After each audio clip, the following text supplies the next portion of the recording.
پوچھا گیا حضور قربانیاں کیا ہیں؟ فرمایا تو ہمارے باپ ابراہیم کی سنت ہے۔ تو عرض کی حضور اس سے ملے گا کیا؟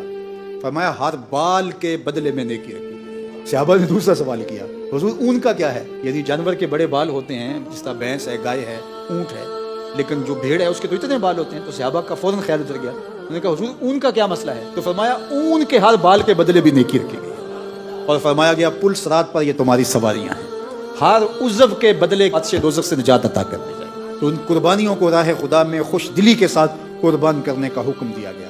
اچھا، یہ قربانی میں نے کہا کہ حضرت آدم علیہ السلام سے لے کر پھر اس کے بعد مختلف انبیاء علیہ السلام کی زندگیوں کے اندر قربانیاں رہی، اور راہ خدا میں انہوں نے قربانیاں پیش کی، لیکن یہ قربانی منسوب خاص طور پہ حضرت ابراہیم علیہ السلام کے ساتھ ہے۔ فرمایا تمہارے باپ ابراہیم کی سنت ہے، وہ اس لیے کہ قربانی کو جس نقطہ کمال تک حضرت ابراہیم نے پہنچایا، کسی نے گیہوں کی قربانی پیش کی، کسی نے چند سر جو راہ خدا میں قربان کیے، کسی نے بکری پیش کی، کسی نے دمبا پیش کیا، کسی نے اونٹ ذبح کیا، کسی نے گائے ذبح کی، کسی نے مال پیش کیا، کسی نے کوئی قربانی پیش کی، لیکن خلیل اللہ کا وہ جلیل القدر نبی ہے جس نے اللہ کی قربت کے لیے اپنے بیٹے کی گردن پہ چھری رکھ دی۔ یہ تماشا لب بام نہیں تھا، لیکن یہ خواب دیکھتے ہیں کہ سب سے پیاری چیز میری راہ میں قربان کر دو۔ اللہ اکبر۔ پھر منا کی وادی نے وہ منظر دیکھا کہ بوڑھا باپ ہاتھ میں چھری لیے اپنے نونہال فرزند کی گردن پہ چھری رکھ کے اس کو ذبح کرنے کے لیے آمادہ ہے۔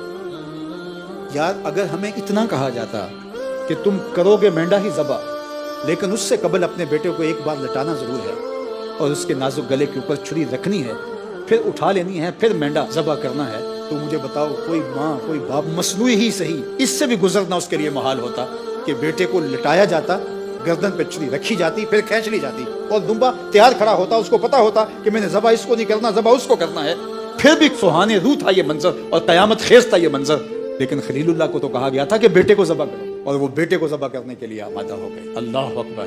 یہ کوئی چھوٹا کام نہیں تھا، یہ امتحان کو ہمالیہ کے کلیجے پہ ڈال دیا جاتا، اس کا پتا بھی پانی ہو جاتا، چٹانوں کی صلابت بھی اس کو گوارا نہ کر پاتی، زمین پھٹ جاتی، آسمان ٹکڑے ہو جاتا اگر ان کے اوپر یہ بوجھ ڈالا جاتا۔ لیکن خلیل اللہ نے نہ صرف اس کی حامی بری بلکہ کر کے دکھایا، اور کہا کہ ابراہیم ہم تیری سنت کو قیامت تک باقی رکھیں گے۔ آج پوری دنیا کے اندر جس طرح عید قربان کے موقع پر آپ اس سنت پہ عمل پیرا ہوتے ہوئے لوگوں کو دیکھتے ہیں، 100 قربانیاں لوگ راہ خدا میں جن کو اللہ نے توفیقات دی ہیں وہ پیش کرتے ہیں، اس سے بھی زیادہ قربانیاں پیش کرتے ہیں۔ اور منا کی اس قربان گاہ میں حضرت خلیل اللہ اپنے بیٹے حضرت ذبیح اللہ کو قربان کرنے کے لیے لے گئے تھے، اور عملاً ان کی گردن پہ چھری رکھ کے چلا دی تھی۔ یہ الگ بات ہے کہ دمبا لایا گیا اور پھر اللہ نے حضرت ذبیح اللہ کو بچا لیا، اس لیے کہ ان کی پیشانی میں محمد عربی کا نور رکھا گیا تھا، تو اللہ تعالیٰ نے اس نور کو آگے منتقل کرنا تھا۔ یہ ایک امتحان تھا، اور وہ امتحان میں سرخرو ہوئے، 33% نمبر نہیں لیے، 100% نمبر کامیاب اور مامراد ہوئے۔ کہا ابراہیم تو نے حد کر دی، اب دیکھ میلے کیسے لگتے ہیں اس قربان گاہ پہ۔ 40 لاکھ اگر حجاج ہوتے ہیں،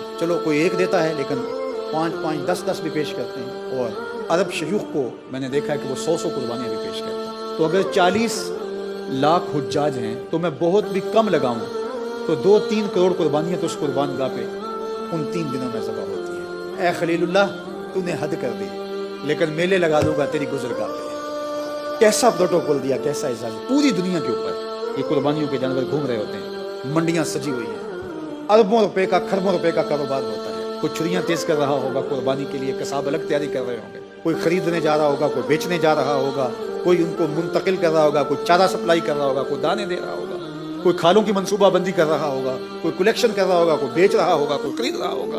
اتنی زیادہ کام بڑھ گئے ہیں، تو یہ کیا ساری دنیا ادھر لگ گئی ہے؟ اے خلیل تو نے بھی حد کر دی تھی، کائنات میں ایسے کو کرتا دیکھا نہیں گیا، لیکن دیکھ تیری گزرگاہوں پہ اور ان ایام اور لمحوں پہ ہم نے ایسا میلہ لگایا ہے کہ عید قربان بھی پڑھی جائے گی، تکبیرات تشریق بھی پڑھی جائیں گی، اور تیری سنت پہ جانور بھی ذبح کیے جائیں گے رب کے نام پر۔ منا کی وادی چمک رہی ہے اور سلامتیاں اتر رہی ہیں، اور یہ سلامتیوں کا سلسلہ رکا نہیں ہے۔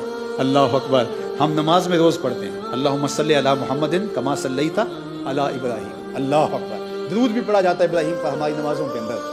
اور پھر عید قربان کا موقع تو کیا خراج پیش کیا جاتا ہے حضرت ابراہیم کو، حضرت اسماعیل کو۔ تو فرمایا تمہارے باپ ابراہیم کی سنت ہے، اس کو خوش دلی سے ادا کرو۔ اور یہ بھی فرمایا جو استطاعت رکھنے کے باوجود قربانی نہ کرے وہ ہمارے مصلی کی طرف، عیدگاہ کی طرف نہ آئے۔ واللہ مجھے اور آپ کو اس فریضے کو ادا کرنے کی خلوص کے ساتھ توفیق ارزانی کرے۔